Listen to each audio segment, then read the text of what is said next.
sommes encore bénis ce soir et privilégiés d'être là dans la présence de Dieu pour que nous puissions continuer ce que lui a commencé avec nous. Depuis dimanche, nous parlons sur ce thème. Laisse aller mon peuple.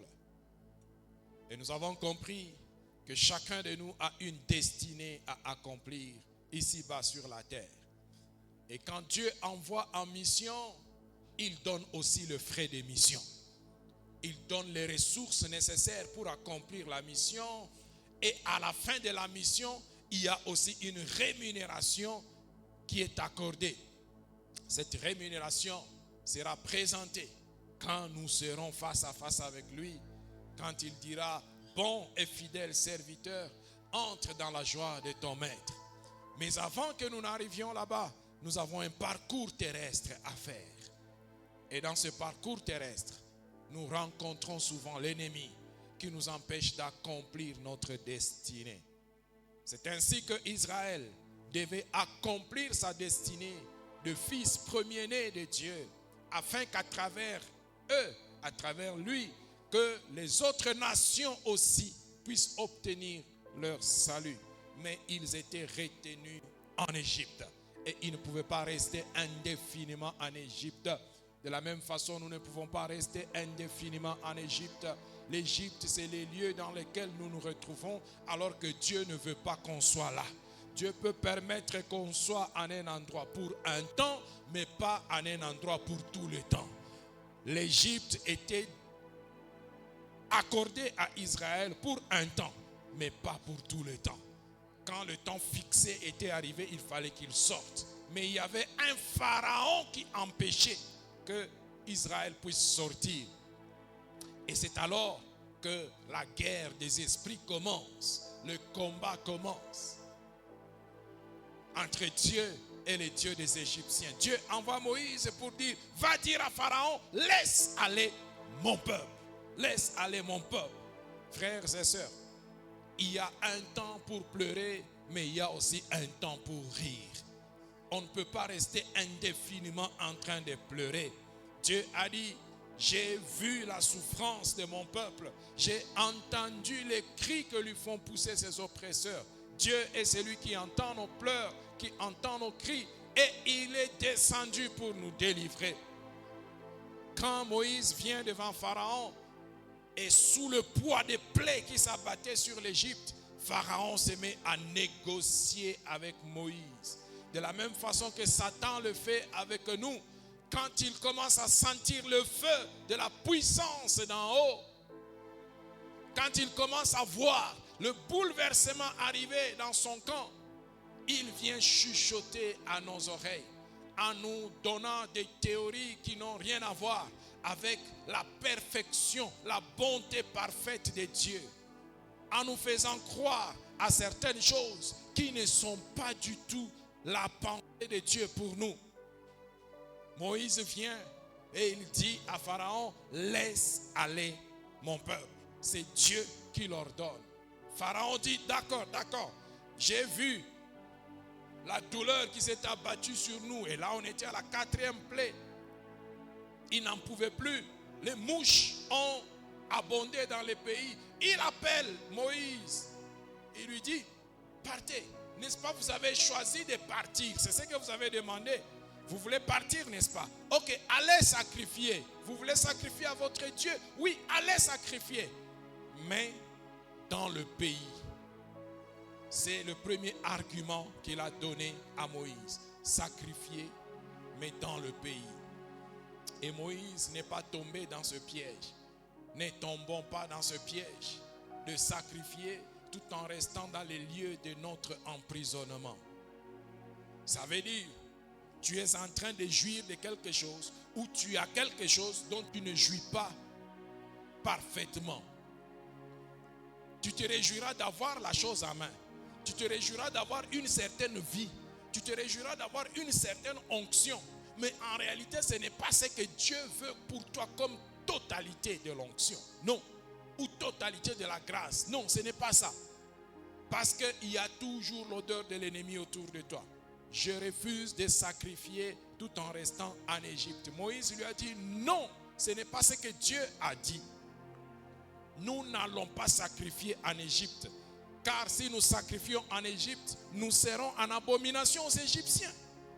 Comment ils vont nous prendre? Ils vont nous lapider quand ils verront qu'on se met à égorger des animaux ici pour les offrir à notre Dieu comme des sacrifices. Nous refusons cela.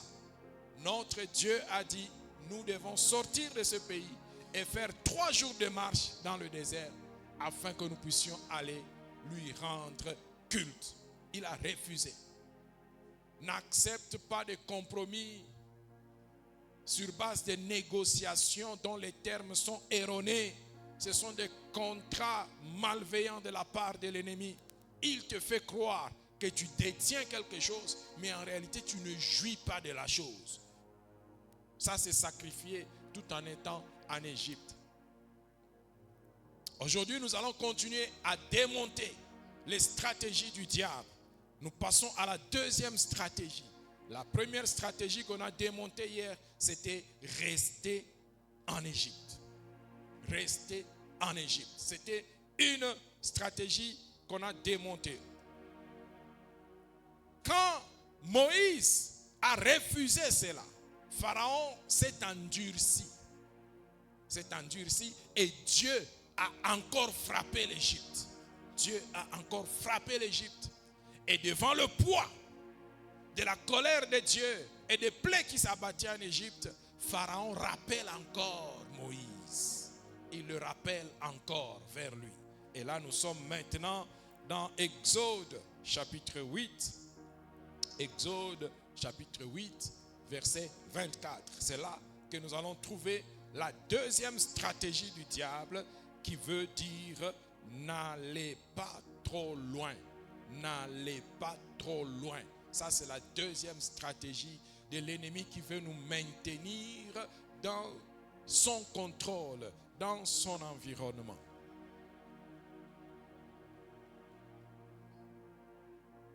Exode 8, verset 24. Pharaon dit, je vous laisserai aller pour offrir à l'Éternel votre Dieu des sacrifices dans le désert. Seulement, vous ne vous éloignerez pas en y allant. Et il a même le culot d'ajouter après, priez pour moi.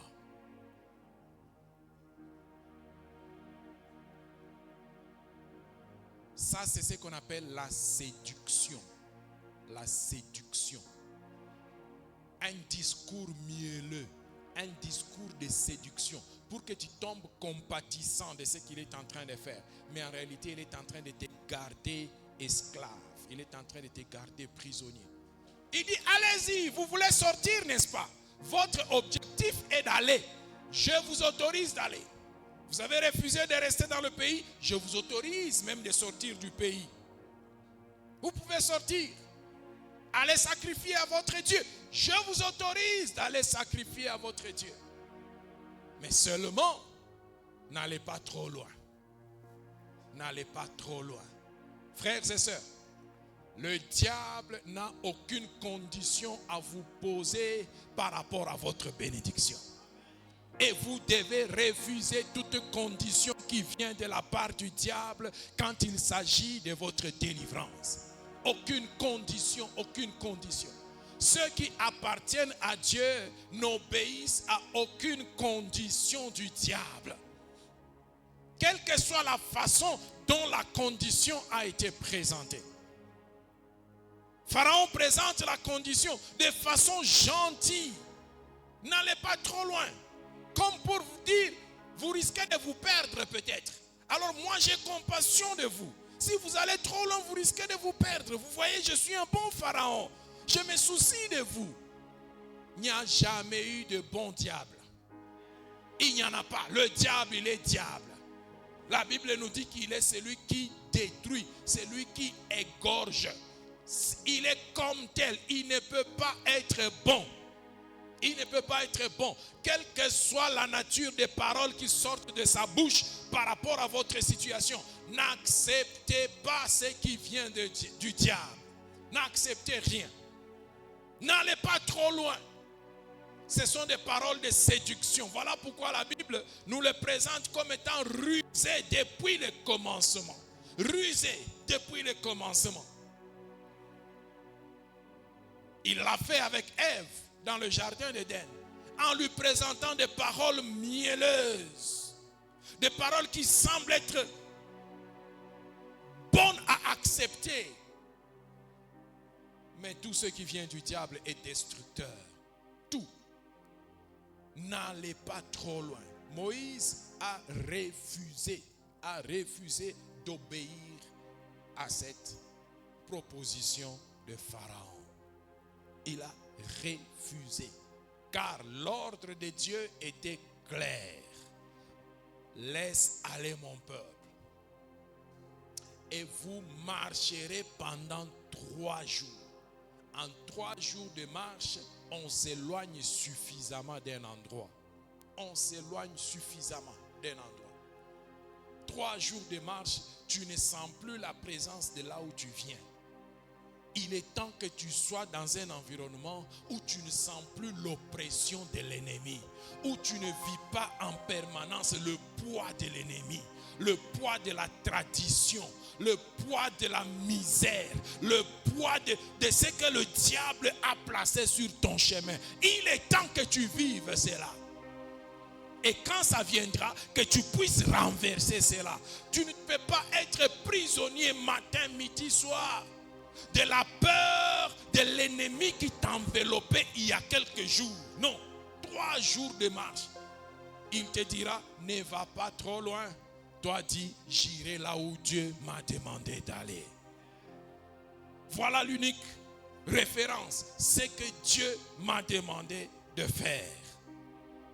Comment pouvons-nous contextualiser cela? Par rapport à notre bénédiction, par rapport à notre délivrance. Bien-aimés dans le Seigneur, ceux qui écoutent les conseils de Pharaon de ne pas aller loin, ils ne progressent jamais dans leur vie, tant sur le plan spirituel que sur le plan matériel. Ils ne progressent jamais. Chaque fois que tu obéiras à sa parole de ne pas aller loin, tu ne progresseras pas. La stratégie de Dieu n'est pas de toujours nous laisser dans le minimum. Non. Le projet de Dieu n'est pas de toujours nous laisser dans le minimum. C'est ce que Pharaon a présenté à Moïse. Le minimum. Le minimum, c'est le point de départ. Mais Dieu ne nous appelle pas à rester dans le minimum. Il nous amène dans l'abondance. Et nous avons commencé à parler de l'abondance déjà à partir d'hier. Il est vrai que l'esprit de contentement doit nous caractériser. Nous ne refusons pas cela. L'esprit de contentement doit nous caractériser pour ne pas tomber dans la cupidité. Nous refusons la cupidité. C'est une abomination aux yeux de Dieu. Mais il ne faut pas confondre le besoin légitime d'avoir plus, le besoin légitime d'expérimenter plus, le besoin légitime de contempler Dieu davantage à la cupidité. À la cupidité. Non, il ne faut pas confondre ça. Dieu nous donne toujours au-delà de nos besoins afin que notre superflu bénisse aussi d'autres personnes. Quand le diable te dit ne va pas trop loin, ça veut dire contente-toi seulement de ce petit, de ce minimum. C'est un langage de perdant. Nous refusons cela au nom de Jésus-Christ. Notre Dieu n'est pas un Dieu de toujours du minimum permanent. Non. Il n'est pas un Dieu du minimum permanent à tout temps, le minimum. Non, il peut commencer par le minimum, mais il ne va pas te garder dans le minimum. Sa stratégie n'est pas celle-là. Quand nous lisons 2 Corinthiens chapitre 8, versets 9 à 15. 2 Corinthiens chapitre 8, versets 9 à 15. La Bible nous dit, car vous connaissez la grâce de notre Seigneur Jésus-Christ, qui pour vous s'est fait pauvre, de riche qu'il était, afin que par sa pauvreté, vous fussiez enrichis. C'est un avis que je donne là-dessus. Car cela vous convient à vous qui non seulement avez commencé à agir, mais qui en avez eu la volonté dès l'année dernière. Là, il parle des contributions pour lesquelles il s'était engagé. Achevez donc maintenant d'agir, afin que l'accomplissement selon vos moyens réponde à l'empressement que vous avez mis à vouloir.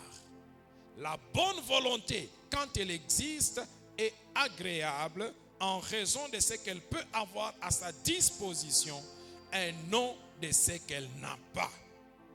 Car il s'agit non de vous exposer à la détresse pour soulager les autres, mais de suivre une règle d'égalité.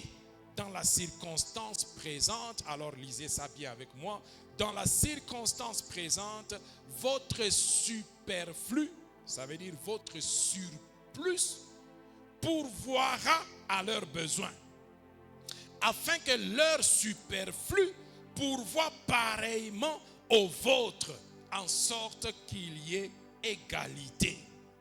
Selon qu'il est écrit, celui qui avait ramassé beaucoup n'avait rien de trop, et celui qui avait ramassé peu n'en manquait pas.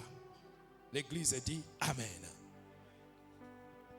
Paul dit, Christ s'est fait pauvre afin de nous enrichir, nous, afin que nous soyons enrichis. Et ça, c'est la première vérité qu'il ne faut pas perdre. Nous sommes riches parce que Christ a porté notre condition de pauvre. Et ça, c'est le résultat de l'œuvre de la croix. Mais en nous donnant, en nous enrichissant, le Seigneur ne nous laisse pas aller juste à côté.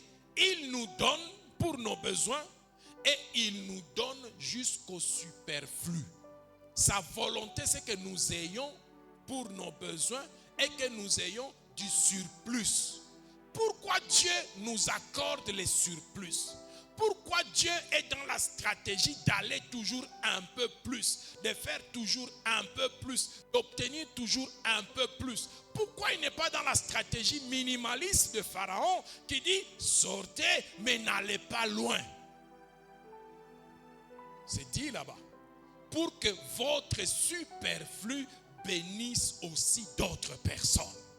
Frères et sœurs, dans cette semaine, je suis en train de prier que Dieu vous bénisse tellement abondamment que cela va résoudre vos propres besoins, mais que ça va aussi résoudre les besoins de quelqu'un d'autre à côté de vous.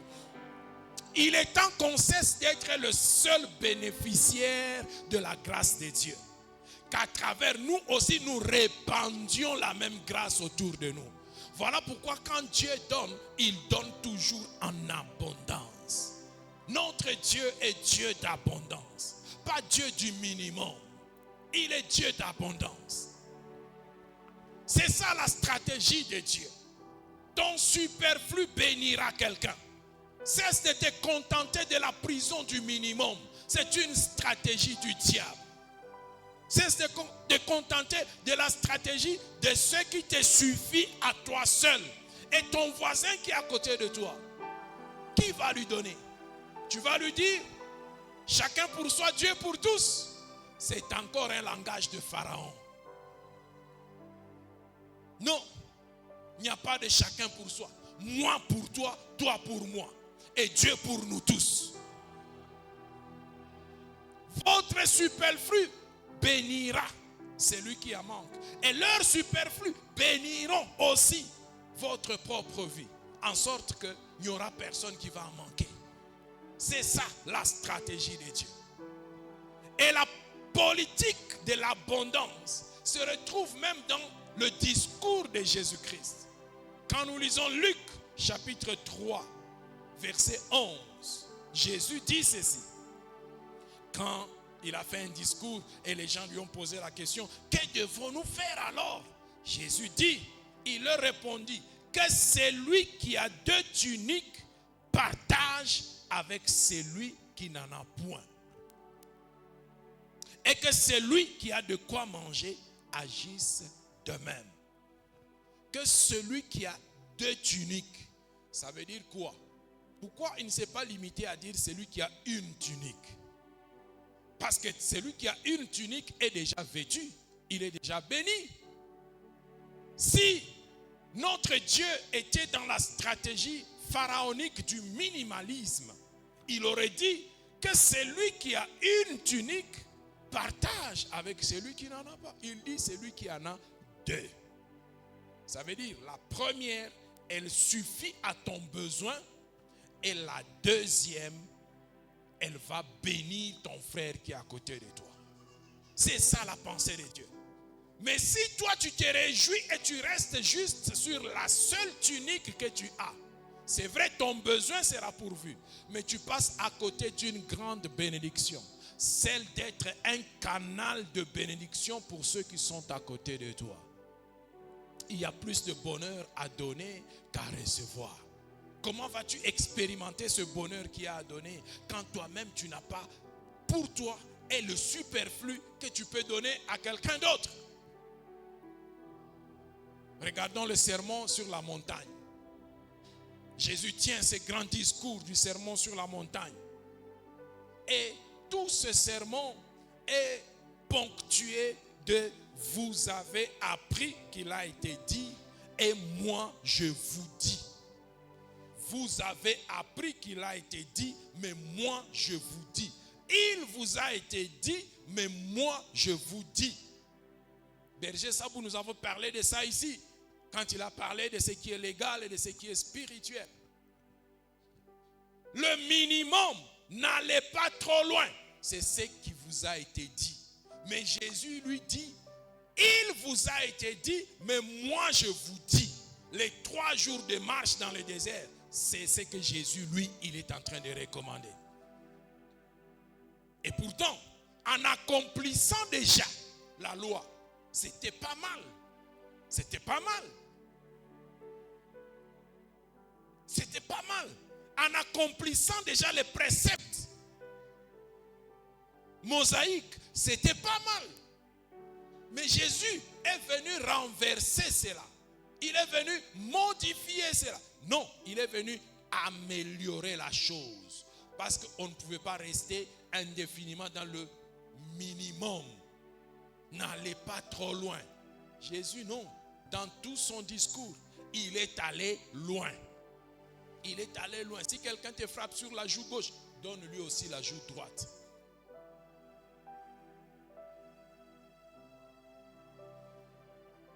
Il vous a été dit de haïr vos ennemis. Moi, je vous dis, aimez vos ennemis. Il vous a été dit, œil pour œil, dent pour dent. C'était la loi. Celui qui exécutait cela était dans le bon. Il était dans le bon. Mais Jésus vient relever certains fondements qui étaient renversés. Cette situation n'était pas prévue pour durer éternellement. Non. Ce n'était pas prévu pour rester en permanence. Il y avait mieux qui était préparé pour le peuple. Il y avait mieux.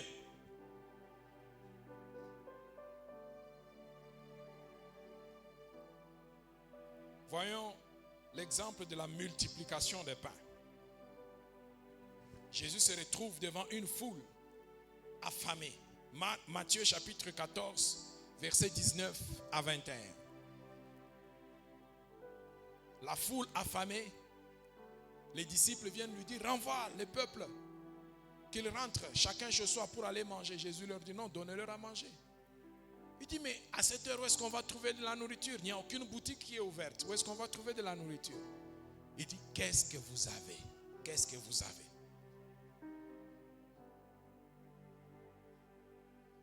Qu'est-ce que vous avez? C'est le minimum qui se trouve entre vos mains. Qu'est-ce que vous avez? Il dit, non, on a seulement quelques pains, quelques poissons. Il dit, amenez-moi ça. Alors le verset 19 dit, il fit asseoir la foule sur l'herbe. Il prit les 5 pains et les 2 poissons. Et levant les yeux vers le ciel, il rendit grâce. Puis, il rompit les pains et les donna aux disciples qui les distribuèrent à la foule. Il y avait un minimum, 5 pains, 2 poissons. Ce n'était pas mal, mais ça ne pouvait pas bénir d'autres personnes autour. Il dit, amenez-moi ça. Le Dieu de l'abondance accomplit toujours sa propre stratégie. Il prend, il rend grâce et il dit, allez donner aux gens. Tous mangèrent et furent rassasiés. Et la fin de ce verset confirme maintenant la parole que nous sommes en train d'annoncer. Et l'on emporta 12 paniers pleins de morceaux qui restaient. Ceux qui avaient mangé étaient environ 5000 hommes, sans les femmes et les enfants. Donc il y avait probablement plus de 10 000 personnes, probablement.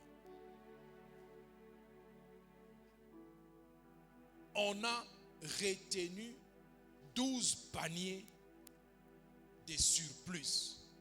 Maintenant, moi je vous pose la question. Celui qui avait multiplié les pains et le poisson, c'était Pierre ou c'était Jésus? C'était qui? Jésus. Est-ce que Jésus était incapable de produire les pains et les poissons au nombre exact des personnes qui étaient là? Est-ce qu'il en était incapable? Non, il n'en était pas incapable. Il pouvait les faire. Parce qu'il est Dieu. Lui connaissait. Même si les autres disent qu'il y avait 5000 hommes sans compter hommes et femmes. Lui connaissait exactement le nombre de gens qui avaient là. Il pouvait multiplier en sorte que, après avoir mangé, tout se termine avec exactitude. Il ne l'a pas fait. Il a multiplié.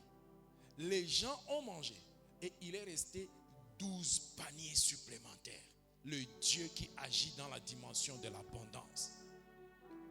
Ces 12 paniers, ce n'était pas pour aller jeter. Certainement, ça allait bénir encore d'autres personnes au village. Certainement, ça bénirait d'autres qui n'étaient peut-être pas ce jour-là. Dieu ne se contente pas d'aller tout près. Comme Pharaon dit, n'allez pas trop loin. Dieu agit dans la dimension de l'abondance. Dans la dimension de l'abondance. Le Seigneur a toujours un but quand il donne l'abondance. Toujours. Ne restez pas dans la prison du minimum. Le minimum, c'est le point de départ pour Dieu. C'est le point de départ, mais ce n'est pas la destination. Non, ce n'est pas la destination. C'est pourquoi nous rendons grâce à Dieu par rapport à sa parole qui dit, si vous avez de quoi manger et de quoi vous vêtir, c'est déjà bien. Frère, c'est le minimum vital que Dieu te donne. Mais ce n'est pas la totalité de ce que Dieu peut te donner. Parce que ton pèlerinage sur la terre ne sera pas fait que de manger aujourd'hui et de te vêtir. Ce n'est pas que ça. Dieu n'agit pas dans la dimension de n'aller pas trop loin. Il agit dans la dimension de l'abondance. Et celui qui reste toujours dans le minimum, un jour il finira par être frustré. Tu finiras par être frustré, frustré, frustré. Frustré. C'est un plan du diable que de pouvoir te maintenir dans cette prison-là. Ce soir, il faut que tu sortes de cette prison et que tu expérimentes aussi l'abondance de Dieu. Il fallait qu'ils marchent 3 jours. 3 jours. Qu'ils aillent loin. Loin. Loin. Loin de l'Égypte. Qu'ils expérimentent quelque chose de différent de l'Égypte. Regardez ce qui est arrivé à Isaac. Isaac se retrouve chez les Philistins. Genèse chapitre 26. Du verset 12 au verset 13. Pendant la famine, Isaac fait quoi? Il sème. Il sème. Isaac semant dans ce pays. Et il recueillit cette année-là le centuple, car l'Éternel le bénit. Est-ce que quelqu'un voit ça? Car l'Éternel le bénit. Il a recueilli quoi? Le centuple. Quand Dieu bénit, il bénit au centuple. La bénédiction de Dieu, elle vient pour enrichir.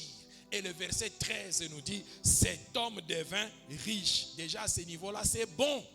Isaac est déjà bon à ce niveau-là. Mais ça ne s'arrête pas là. Et il alla s'enrichissant de plus en plus. Là, c'était déjà encore très bon.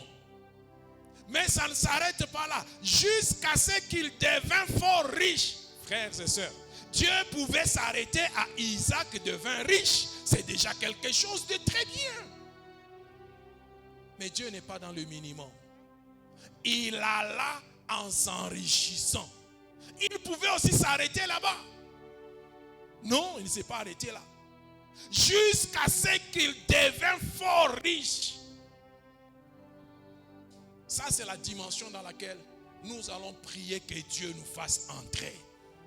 C'est la bénédiction de Dieu qui nous enrichit. Elle nous enrichit. Elle nous enrichit.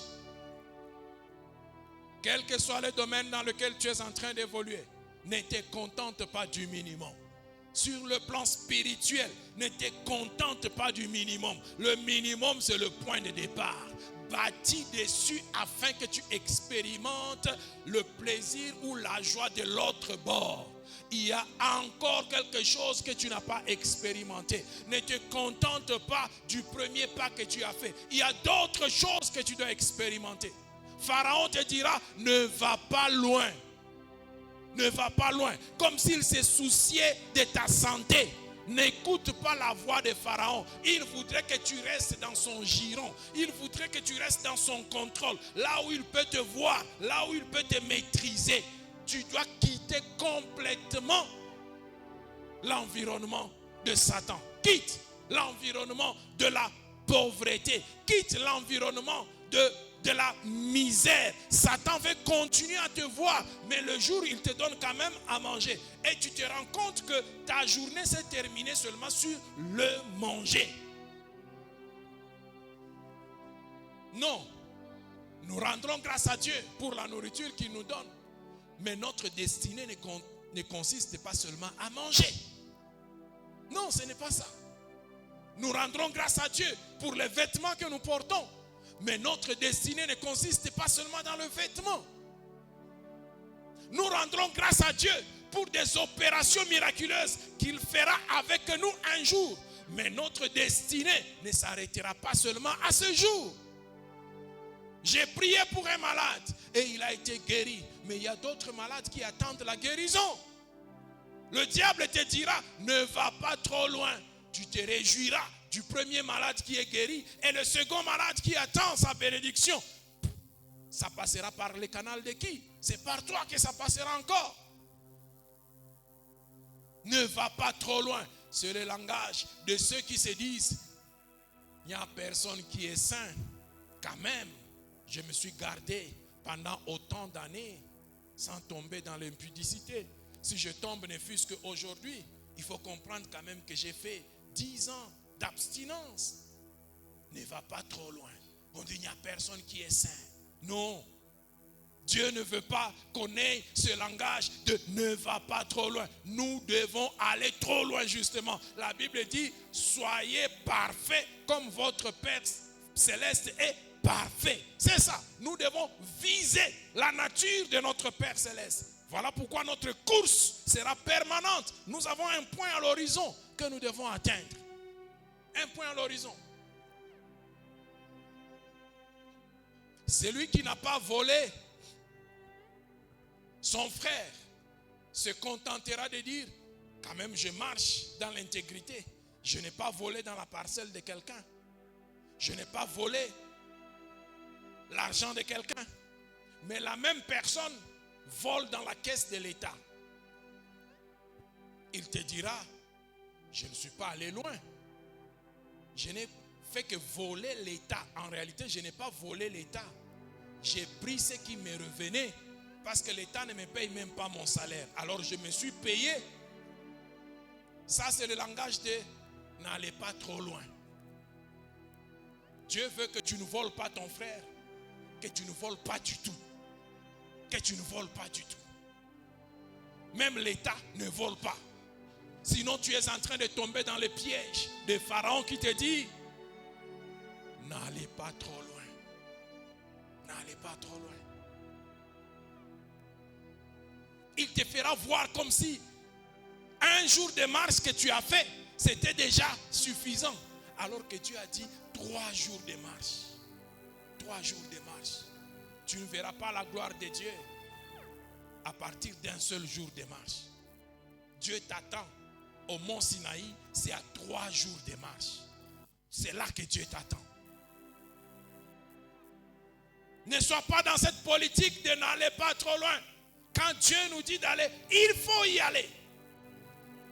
Il faut y aller. Voilà pourquoi je suis en train de prier. Si par la grâce de Dieu, il peut y avoir des milliardaires ici, qu'il y ait des milliardaires au nom de Jésus-Christ. Frère, on ne va pas se fatiguer d'avoir des millions de dollars. Que Dieu vous les accorde en abondance au nom de Jésus-Christ. Sortez de la prison de la pauvreté au nom de Jésus-Christ. Sortez de la prison du minimum au nom de Jésus-Christ. Ta vie n'est pas faite que de payer le transport, aller en ville et rentrer chez toi. Ta vie n'est pas faite que de manger à midi et de t'endormir le soir. Non, ta vie n'est pas faite que de cela. Il faut sortir de cette prison. N'entends pas la voix du diable qui dit tu as quand même quelque chose. C'est ça le langage de n'allez pas trop loin. Dieu a dit 3 jours de marche. Nous irons à 3 jours de marche. Je refuse de rester à côté de l'Égypte. Je refuse d'être à une distance atteignable par l'Égypte. Même si je suis sorti de l'Égypte, mais je continue à être à une distance atteignable. Quand je dois sortir de la pauvreté, ça veut dire que je m'éloigne tellement de la pauvreté qu'à un moment la pauvreté va me chercher. Elle ne va pas me trouver. Elle ne va pas me trouver. Quand je m'éloigne du péché, ça veut dire que je suis tellement parti loin que le péché regarde. Le péché regarde et ne me voit pas. Je ne vais pas rester dans une distance atteignable par le péché. N'allez pas trop loin. Non, non, non, non, non. Ce soir, nous disons, nous irons là où Dieu nous attend. Dieu a dit 3 jours de marche, nous ferons 3 jours de marche. Lui, il nous a déjà précédés là-bas.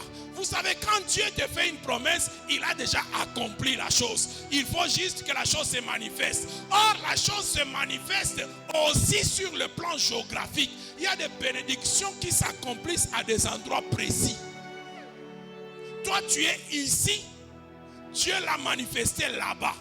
Parce que tu as entendu la voix du diable qui a dit n'allez pas trop loin. La bénédiction est en train de t'attendre trop loin là-bas justement.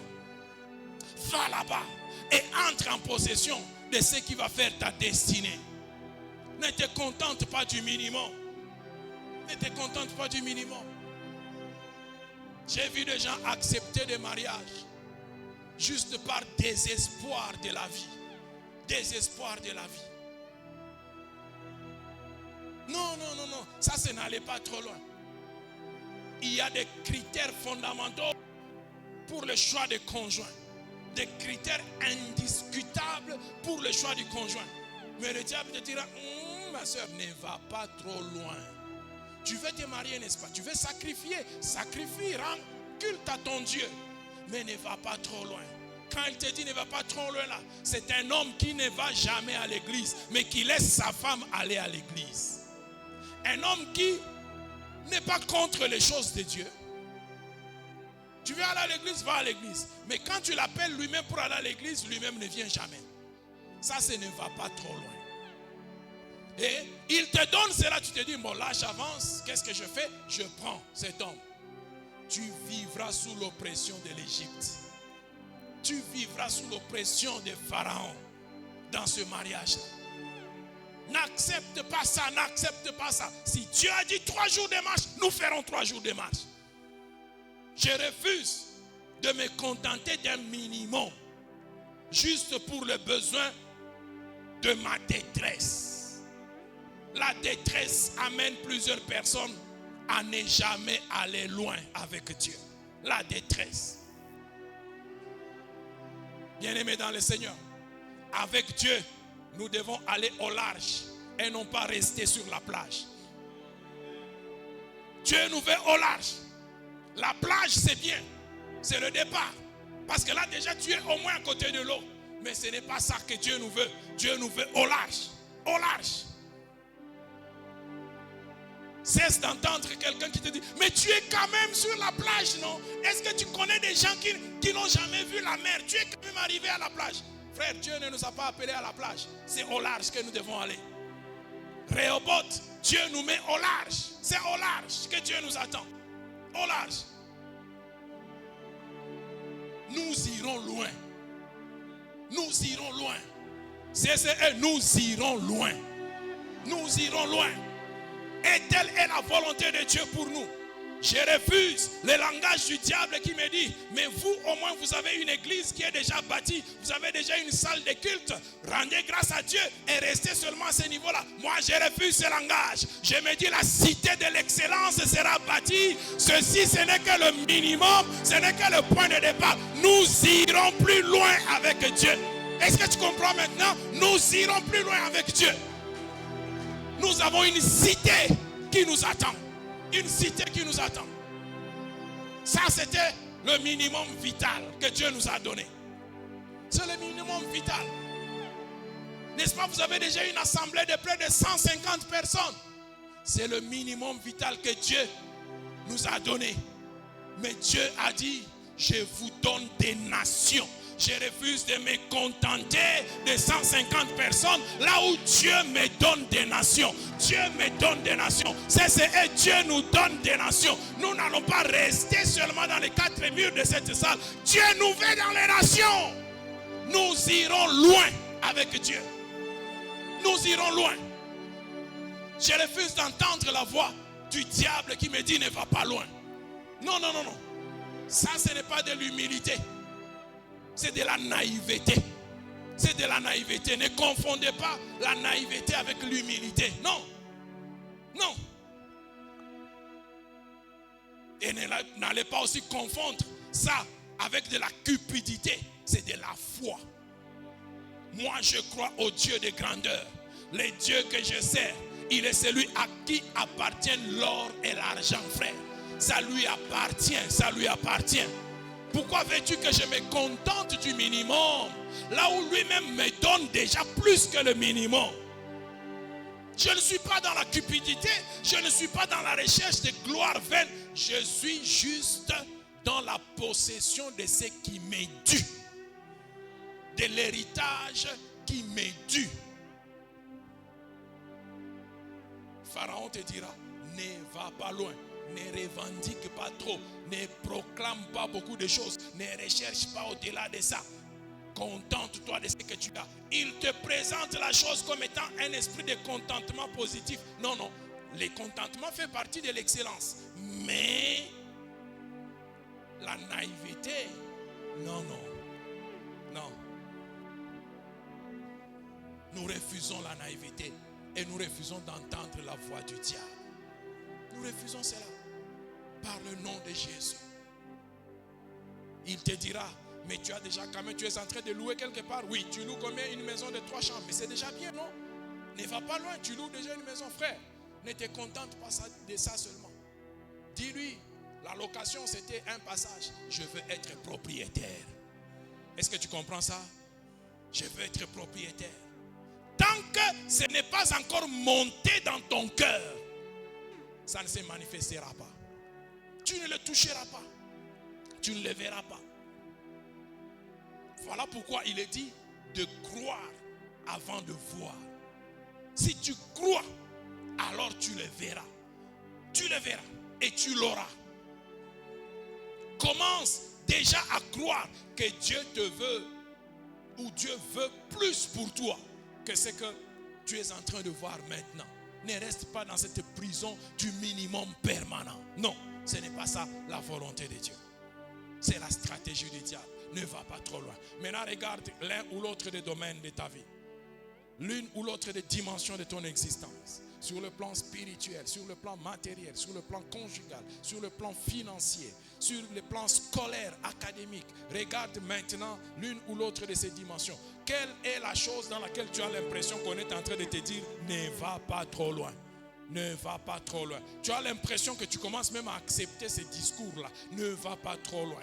Limite-toi seulement au graduat. C'est bon, tu auras déjà un diplôme de l'université. Ne va pas trop loin. Sois juste licencié LMD. Ne cherche pas le master. Ne va pas trop loin. Tu as déjà quelque chose. Ne va pas trop loin. C'est une prison diabolique. Si Dieu t'en a donné les compétences et les capacités, va toujours plus loin. Avance toujours, continue toujours à cheminer. Aie les yeux grandement ouverts sur ton futur et projette-toi dans la dimension de Dieu. Notre Dieu est un Dieu grand. Il est Dieu grand. Nous devons nous projeter à cela. Et moi, quand je réfléchis sur cette église, quand je prie pour l'église, quand je me projette pour l'église, je vois grand pour l'église. Je vois grand. Non pas pour ma gloire personnelle, mais pour la gloire de Dieu. La multitude des âmes qui sont sauvées. L'impact que nous pouvons faire dans la communauté. La gloire qui revient à Dieu. Les témoignages de ceux qui bénéficient de l'impact que nous produisons. Mais la gloire revient à Dieu. Moi, quand je pense à toutes ces choses, je me dis, Seigneur, on ne va pas s'arrêter ici. Cette communauté doit produire des ministres pour ce pays. Cette communauté va produire des présidents de la République pour ce pays, des députés pour ce pays. Moi, quand je me projette, je dis, nous avons enseigné l'excellence pendant 16 ans. Il est temps que Dieu nous place dans des positions où nous allons imposer l'excellence. Là où les agents du diable ont imposé la médiocrité. Nous occuperons le siège royal. Nous l'occuperons. Nous l'occuperons. Parce que parfois, quand on n'a pas la position, on a du mal à influencer. Pourquoi est-ce que Joseph a pu agir en Égypte? Parce qu'on lui a donné la position. Pharaon dit, il n'y a pas d'autre personne que je peux placer. Je te place toi. Et Joseph a déroulé le plan d'excellence pour l'Égypte. Il est temps que nous occupions ces postes. Que personne ne vous dise, n'allez pas trop loin. Les chrétiens doivent juste aller dimanche et prier. Et puis ils rentrent chez lui en attendant d'aller au ciel. Frère, avant d'aller au ciel, nous impactons la terre. On va impacter la terre avant d'aller au ciel. Et quand nous allons au ciel, nous amenons nos évidences de notre passage sur la terre. L'évidence. Le ciel est déjà garanti. Nous irons. Jésus a déjà préparé une place pour nous. Mais la terre présentement, c'est là où nos pieds sont. Nous devons affecter la terre. Que personne ne vous dise, ne va pas trop loin. Alléluia. C'est le langage du diable. On va se tenir debout et on va prier. Ne reste pas sur la plage. Va jusqu'au large. Va au large, va au large. Va dans la profondeur, va dans la profondeur. Le Dieu que je te prêche est un Dieu d'abondance. Le Dieu que je te prêche est un Dieu qui a entre ses mains tout pouvoir, toute capacité. Le Dieu dont je te parle, il est celui qui a créé le ciel, il est celui qui a créé la terre. Le Dieu dont je te parle, la Bible me dit qu'il a l'or et l'argent. Quand il te dit d'aller loin, va loin. Et ce soir, je voudrais que tu parles à Dieu d'une dimension dans laquelle tu veux aller loin. Tu veux aller loin.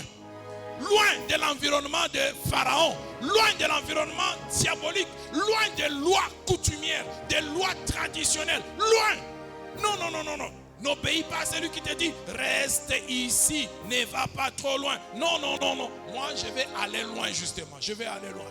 Mes enfants doivent aller loin. Ma famille doit aller loin. Mon église doit aller loin. Avec Dieu, nous ferons des exploits. Les exploits, ce n'est pas le genre de choses qu'on raconte comme ça. Si on l'appelle exploit, ça veut dire que ça a dépassé une certaine dimension. Sinon, alors c'est une simple réalisation. Quand ça commence à devenir exploit, ça a dépassé un certain niveau. Avec Dieu, nous ferons des exploits. La Bible nous dit que Isaac s'est enrichi parce que Dieu l'a béni. C'est de la bénédiction de Dieu que Isaac s'est enrichi et il est devenu fort riche. C'est le même Dieu que nous célébrons aussi aujourd'hui. Quel que soit le domaine de ta vie, n'entends pas celui qui te dit ne va pas loin. Quand la Bible dit prospère à tous égards, frère, tu dois prospérer à tous égards. Quand la Bible dit sois en bonne santé, sois en bonne santé. Quand la Bible dit, alors répète maintenant ce que la Bible te dit. et dis, je prends possession de cela. Que cela soit mon partage au nom de Jésus. Et si tu veux refuser une dimension particulière dans laquelle tu t'es rendu compte que, oh, on vient de m'ouvrir les yeux aujourd'hui. C'est la voix du diable qui me maintenait dans cette prison. Je sors de cette prison. Alors tu commences à dire, je sors. Rappelez-vous ce qu'on a dit hier. Nous n'allons pas dire à Satan, laisse-nous aller. Non, non, non, non, non. Tu dis, je m'en vais. Je m'en vais. Tu as déjà l'autorité par le nom de Jésus de dire à Satan, je m'en vais. Je sors de cette prison. Je sors, je ne te supplie pas. Je ne demande pas ton autorisation. Je m'en vais, je sors de cette prison. Ma vie ne sera pas un cercle vicieux permanent. Ma vie ne sera pas un échec permanent. Je m'en vais, je sors de tes griffes par le nom de Jésus. Commence maintenant à prier. Commence maintenant à prier. Tu es appelé à aller loin. Tu dois aller loin. Tu dois aller loin. Tu dois aller loin par le nom de Jésus. Il te dira ne va pas loin. Toi tu vas aller loin. Tu iras jusque là où Dieu veut que tu arrives. S'il a dit tu marches 3 jours, tu marcheras 3 jours. S'il a dit que tu atteins tel objectif, tu l'atteindras. S'il a dit que tu vas t'asseoir avec les grands de ton peuple, tu vas t'asseoir avec les grands. Si tu vas prêcher à des ministres, tu vas prêcher à des femmes ministres, ne te contente pas aux femmes CCE. Il va t'amener là-bas. Il va t'amener là-bas. S'il t'appelait de chanter, de le proclamer par la louange, ne te contente pas seulement ce que tu fais à CCE. Il va t'amener vers les nations. N'écoute pas la voix du diable qui te dit de ne pas aller loin. Ton Dieu veut que tu ailles loin. Ton Dieu veut que tu ailles loin. Il veut que tu ailles loin. Il veut que tu ailles loin. Sors de ces limitations. Sors de ces limitations. Il est le Dieu d'abondance. Il est le Dieu d'abondance. Je refuse de me contenter du minimum, car Dieu ne m'a pas appelé au minimum. Il est celui qui me donne de quoi manger, de quoi me vêtir, mais il me donne aussi de quoi bénir quelqu'un. De quoi bénir quelqu'un autour de moi, de quoi bâtir des entreprises, de quoi me projeter pour son œuvre. J'aurai pour ma maison, mais j'aurai aussi pour s'aimer dans son œuvre. J'aurai pour ma famille, mais j'aurai aussi pour bénir ce frère qui est à côté de moi. J'aurai pour mon quotidien, mais j'aurai aussi pour les serviteurs de Dieu. Dans le nom de Jésus.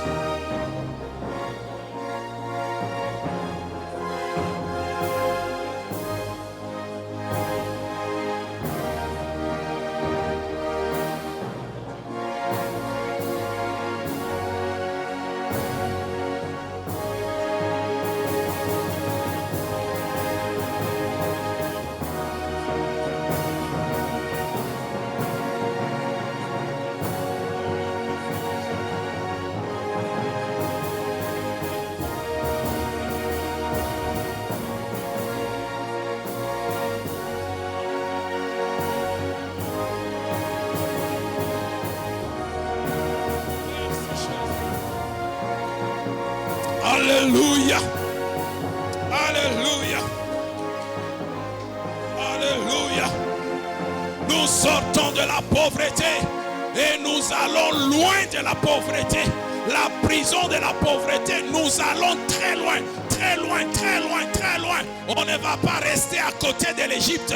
Nous allons loin, nous allons loin, loin de la misère, loin de la misère. Au nom de Jésus, je suis le fils du Dieu d'abondance. Je suis le fils du Dieu de plénitude. Je m'en vais loin de la misère. Je m'en vais loin de la misère. Au nom de Jésus, au nom de Jésus, au nom de Jésus, nous accomplirons beaucoup pour la gloire de Dieu, pour la gloire de Dieu. Les exploits sont mon partage, les exploits sont mon partage, les exploits sont mon partage. Et je ne m'arrêterai pas, je ne m'arrêterai pas, je ne m'arrêterai pas à ce que j'ai vu aujourd'hui, car chaque jour Dieu m'amène dans une nouvelle dimension. Chaque jour Dieu m'appelle à expérimenter quelque chose d'autre. Avec Dieu, je ferai des exploits. Avec Dieu, je ferai des exploits. exploits. C'est pourquoi je refuse de me contenter des exploits d'hier. Je refuse de me contenter des privilèges d'hier. Je refuse de me contenter de l'onction d'hier. Avec Dieu, j'irai plus loin. L'onction sera renouvelée, la puissance sera renouvelée, mes aptitudes seront renouvelées. J'irai loin, j'irai loin, j'irai loin, j'irai loin. Par le nom glorieux de Jésus-Christ. Par le nom glorieux de Jésus-Christ. Par le nom glorieux de Jésus-Christ. Par le nom glorieux de Jésus-Christ. Il est celui qui nous met au large. Il est celui qui nous met au large. Il est celui qui nous met au large. Et nous prospérerons dans le pays. Et nous prospérerons dans le pays. Je prospérerai dans ce pays. CCE prospérera dans ce pays. Il est celui qui nous met au large. Dans nos couples, il nous met au large. Dans nos familles, il nous met au large. Dans nos entreprises, il nous met au large. Cette église, il nous met au large. La croissance de cette église, il nous met au large. Oh, nous allons franchir des frontières. Nous allons franchir des frontières. Nous allons franchir des frontières. Il est Dieu qui nous donne des nations. Il est Dieu qui nous donne des nations. Il est Dieu qui nous donne des nations. Jésus sera annoncé dans les nations. L'excellence en Jésus-Christ sera annoncée dans les nations. L'excellence en Jésus sera prêchée au président de la République. Elle sera prêchée au ministre de ce pays. Elle sera prêchée aux gouverneurs, aux députés. Par le nom de Jésus, nous affecterons, nous impacterons, nous manifesterons Christ. Nous déploierons tout notre potentiel. Car Dieu a déjà investi cela.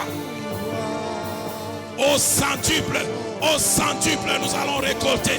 Au centuple, nous allons récolter. Dans les études, vous allez récolter au centuple.